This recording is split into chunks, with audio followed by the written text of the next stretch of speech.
늘 우리의 편이 되셔서 우리를 도우시고 우리를 늘 승리케 하시는 살아계신 하나님을 찬양합니다. 오늘도 이 새벽에 그 하나님 믿음으로 바라보며 주님 앞에 나왔습니다. 아버지 하나님, 오늘도 우리에게 말씀하여 주시고 하나님의 살아계심과 우리와 함께 하심과 우리와 늘 동행하시며 우리에게 승리를케 하시는 그 하나님의 그 귀하고 놀라우신 은혜를 믿는 믿음을 허락하여 주시옵소서. 성령 하나님, 우리에게 충만한 은혜를 주셔서 아버지의 말씀이 우리에게 큰 은혜와 힘이 되어지게 하시고, 오늘도 우리가 하나님을 부르고 찾을 때에 하나님의 음성이 들리는 능력의 시간이 되게 하시고, 이 험난한 세상 믿음을 가지고 담대하게 나아갈 수 있도록 주님 은혜를 더하여 주옵소서. 오늘도 하나님 앞에 드리는 이 예물의 손길 위에 복의 복을 다하여 주시옵시고, 우리의 모든 간구들, 감사의 제목들 하나님이 반드시 듣고 응답하시는 믿음을 허락하여 주옵소서. 감사드리며 예수 그리스도의 이름으로 기도드립니다. 아멘. 하나님께서 주시는 말씀입니다. 디모데후서 1장 9절에서 18절 말씀입니다. 디모데후서 1장 9절에서 18절까지 함께 보겠습니다. 한 절씩 교독하겠습니다. 제가 먼저 읽겠습니다. 하나님이 우리를 구원하사 거룩하신 소명으로 부르심은 우리의 행위대로 하심이 아니요 오직 자기의 뜻과 영원 전부터 그리스도 예수 안에서 우리에게 주신 은혜대로 하심이라.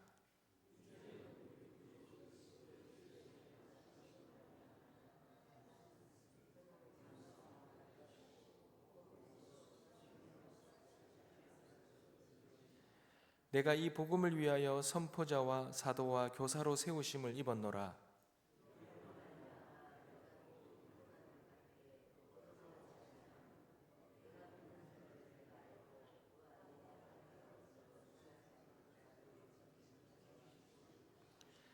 너는 그리스도 예수 안에 있는 믿음과 사랑으로서 내게 들은 바 바른 말을 본받아 지키고,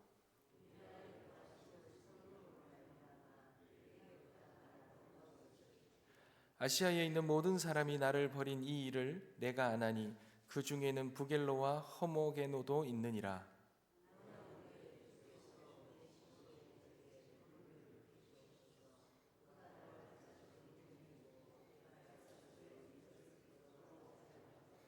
로마에 있을 때에 나를 부지런히 찾아와 만났음이라.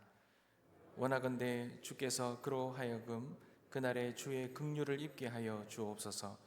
또 그가 에베소에서 많이 봉사한 것을 내가 잘 아느니라. 아멘. 사랑하는 성도 여러분, 디모데를 향한 이 바울의 권면은 이어지고 있습니다. 근데 이 권면이 단순히 이 복음을 전하는 그 일들을 함께 동역하고 감내하는 이 디모데에게 격려의 수준이 아니라, 오히려 이 바울이 전하였던 그 복음이 무엇인지, 이 복음을 우리가 어떻게 받아들이고 어떻게 생각해야 되는지, 그것에 대한 바른 지식과 그리고 이 복음을 가진 우리들의 이 마음 자세, 우리가 어떻게 나아가야 될 것인지에 대해서 사도 바울은 구체적으로 그리고 담대하고 강력하게 디모데에게 권면하고 있는 것을 보게 됩니다. 사랑하는 성도 여러분, 우리가 어떤 삶을 살아가고 그 삶에 대한 그 평가를 볼 때, 비록 우리의 삶이 화려하진 않더라도 그 삶이 기려야 되고 기억해야 되고 의미가 있으면 그것에 대한 무언가 기념비와 무언가를 드러내려고 하는 그런 모습들이 있지요. 특별히 양화진이나 이런 곳에 가면 이름도 잘 우리가 알 수 없고, 우리가 그런 분들이 살았던 사실조차도 알 수 없지만, 그러나 이 동방의 작은 나라를 위하여서 그 젊음과 그 귀한 생명을 바치셨던 그 수많은 선교사님들, 그리고 그의 가족들의 그런 무덤과 기념비를 우리는 봅니다. 어떻게 보면 그러한 죽음이 헛될 수 있고 너무나도 가치 없이 너무나도 아까운 그런 대가, 그 생명의 그런 희생처럼 보일 수 있습니다. 그렇지만 그 죽음을 기리는 그 모습은, 또 그 작은 문구지만 그 안에 담겨져 있는 그 가치는 어마어마하게 크지요. 저는 제주도에 있는 이기풍 선교사님 기념관 앞에 갔다가 좀 새롭게 세워진 탑이 하나 있는 것을 한 10여 년 전에 본 적이 있습니다. 그것은 아프가니스탄에 이 선교 갔다가 피납되었다가 포로로 잡혔다가 이 선교팀들이 풀려나고 이 선교사님 목사님과 한두 사람의 그 사람이 희생되었던 그 중에 그 목사님, 배영규 목사님의 그 기념탑이 있는 것을 보았습니다. 그 목사님이 고향이 제주도셨더라고요. 이런저런 평가가 그때 당시에 많았습니다. 그리고 그 사건을 두고 참 우리가 많이, 제 기억에도 저도 한때 좀 부끄러워했던 적이 있었던 것 같습니다. 그런데 그 선교사님의 그 순교 기념비를 보면서 한편으로는 참 부끄러워했던 제 자신을 부끄러워했던 적이 있었습니다. 사랑하는 성도 여러분, 사도 바울은 디모데에게 자신이 감옥에 갇혀 있으면서 그것을 바라보는 디모데를 염려하고 걱정하면서 그에게 권면을 하지요.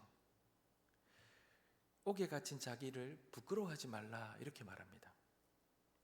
그리고 오히려 더 자신과 같이 복음과 함께 고난을 받으라, 이렇게 말합니다. 여러분, 감옥에 갇힌다라는 것은 세상의 기준으로 보면 매우 수치스러운 일입니다. 그런데 감옥에 갇힘 자체가 중요한 것이 아니지요. 무엇 때문에 갇혔냐가 중요합니다. 죄로 인한 그 갇힘은 수치입니다. 하지만 그 수감된 이유가 죄가 아니고 복음이라면 오히려 우리는 그것을 영광스럽게 받아야 되겠지요. 사랑하는 성도 여러분, 내가 지금 겪고 있는 이 고난과 내가 지금 겪고 있는 이 어려움이 나의 죄와 나의 연약함 때문이라면 수치스러운 것입니다.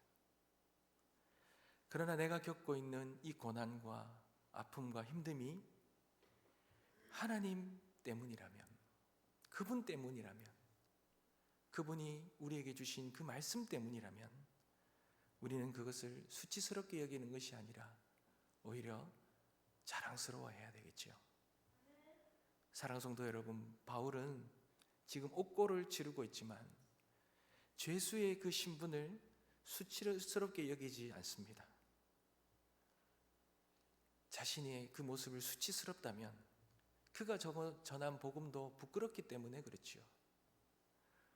복음의 영광을 알고 자신이 의뢰한 하나님의 그 신실한 믿음, 그 믿음이 있었기에 그는 그분과 그분이 행하셨던 일, 그분이 하신 말씀을 부끄러워하지 아니하고 그에게 주신 그 사명을 죽기까지 감당하며 그렇게 나아갈 수 있었던 것입니다.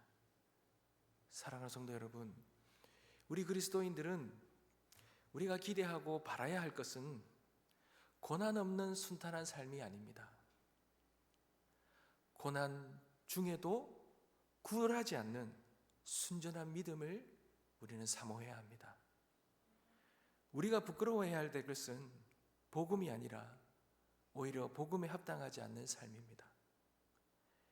제가 그 배영규 목사님의 그 기념비를 보면 부끄러워했던 것이 바로 그 부분이었던 거예요. 우리가 이 땅에 살면서 여러분, 복음 때문에 얼마나 고난을 받습니까? 여러분, 내가 내 입술로 복음을 전하다가 수치를 당한 적이 있습니까?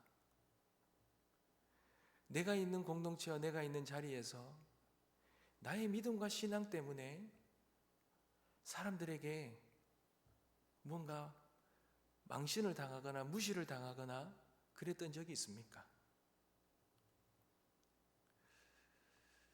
오히려 그러한 삶이 없다는 것이 더 부끄럽지 않겠습니까?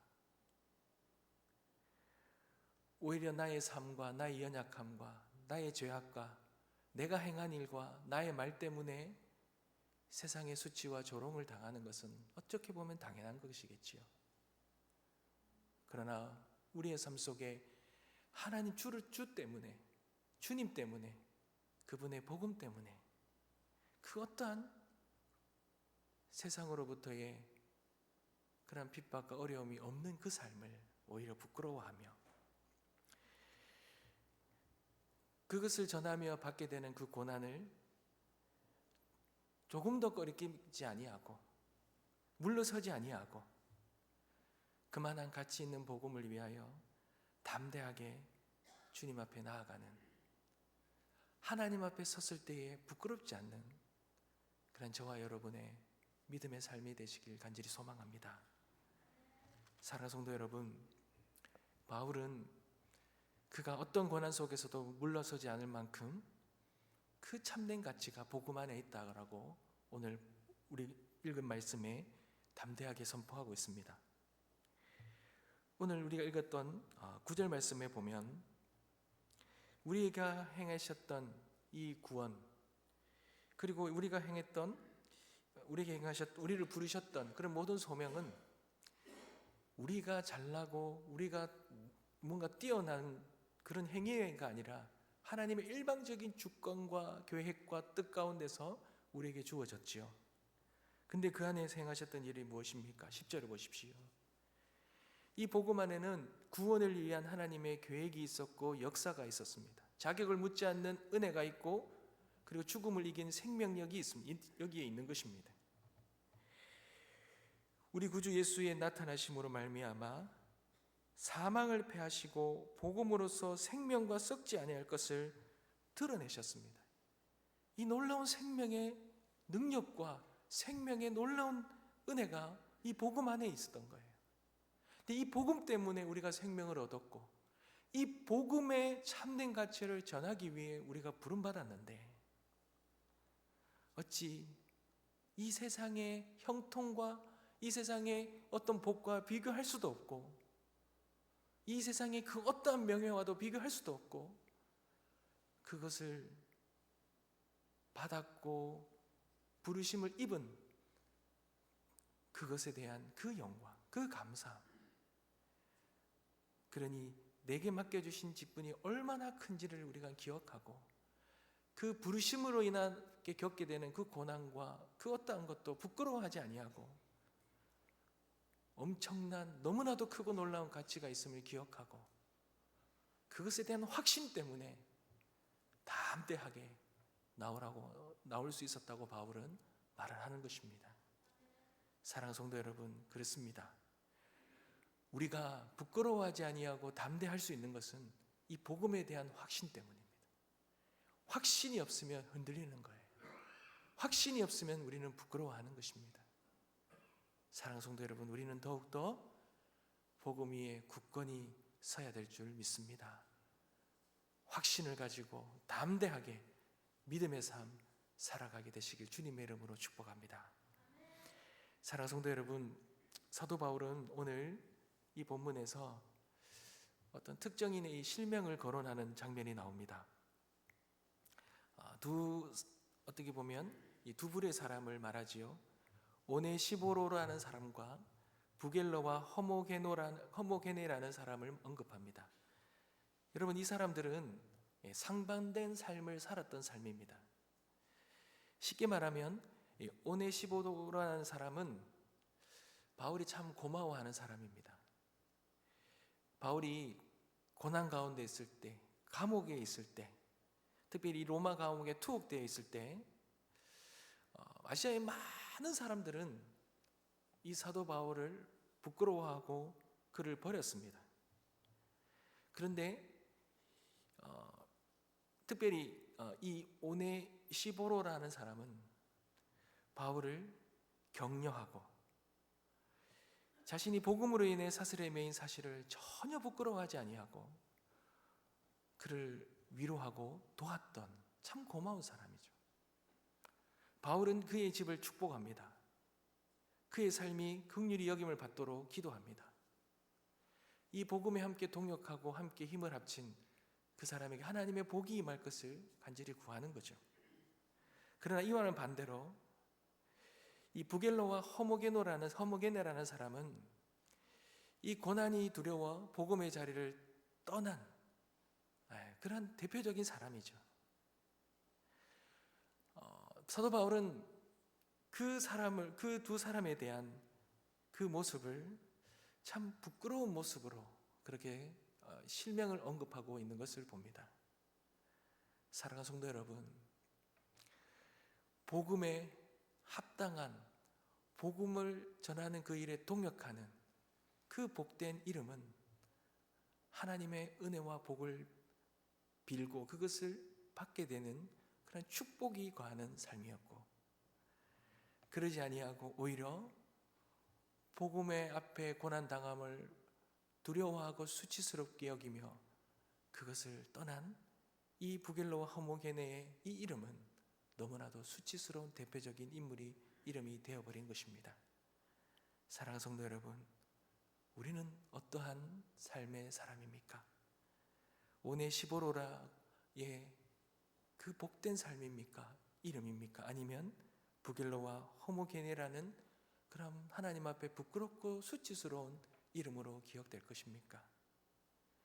하나님은 우리 모두를 구원의 삶으로 부르셨고 그 놀라운 은혜를 주셨고 우리에게 자유의지를 주셨고 이 땅에서의 삶의 선택권을 우리에게 주셨습니다. 복음을 따르는 그 삶은 하나님은 우리에게 맡겨주신 거라는 거죠. 우리는 어떠한 삶을 선택하며 주님이 그 삶을 귀하게 여기시고 그 삶에 주시는 그 은혜를 받게 되는 것, 우리는 어떤 삶을 통하여 그것을 누리게 되는 삶인지 우리가 깊이 생각하며 우리가 그것을 믿음으로 담대하게 선택하며 그 길을 걸어가는 오네시보로와 같은 그런 귀한 이름으로 기억되는 저와 여러분 되시길 주님의 이름으로 축복합니다. 기도하겠습니다.